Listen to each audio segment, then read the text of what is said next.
Ashama akkam jirtan hordoftoonni chaanala Gammachuu tashitee official. Hadda obboleewwan chaanala koo kana hordoftanii fi gumaata sammuu takka isinii qabadhee dhufeera.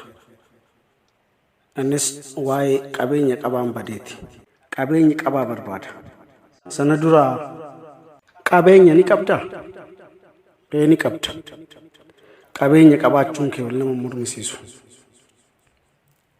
Kan gaafatamuu qabu qabeenya qabda osoo hin taane qabeenya qabdu qabaa tolchiteetta gaafii jedhudha.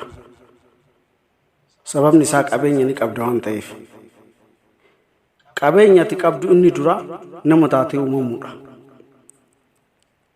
Namummaan kee qabeenya guddaa ta'uu yoo beektee tikfatte immoo nama taatee namaafis taata. Namaaf taanaan immoo namummaa bira kuttee nama gaarii taata. Kana ta'uuf immoo qabeenya kee qabaa tolchitee kunuunsitee itti fayyadamuun dirqama filannoo hin qabneedha. Kanaafis wixineen yaada milkaa'aa qabaachuu akka ta'e dagatamuu qabu. Yaada milkaa'aa qabaachuun wanta hojjannu milkaa'inaan akka xumuru nu gargaara.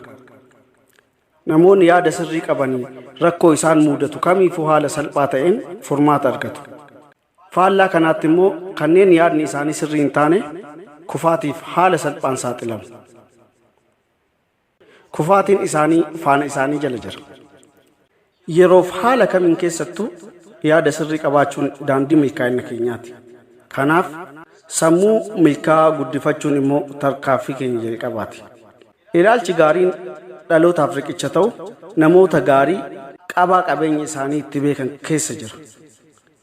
Addunyaa kana irratti dhiibbaa geessisuu osoo dandeenyu gaafiiwwan miira keessa nu galchaniif deebii kennuu dadhabuun qabeenya keenya ganamaa barbadeessina. Namoonni baay'een immoo utuu hin bilchaatin eenyummaa isaanii argisiisuu fi namummaa isaanii gatan.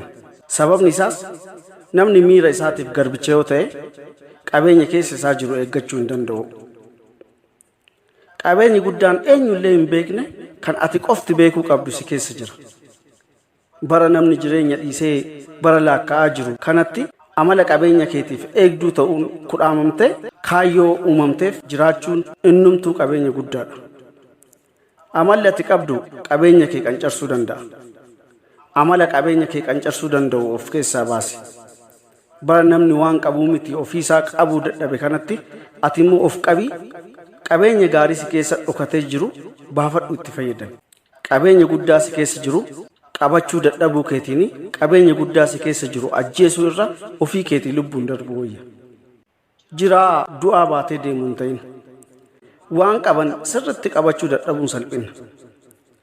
Karaa namni hunduu deemuu irra nan deema yoo jette waan gaarii si keessa jiru ajjeesuu dandeessa.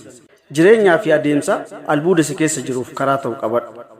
Namoonni baay'een jireenya namaa akkeessuuf jedhanii harka duwwaatti hafan. Egaa ati qabeenya guddaa duukaa uumamte.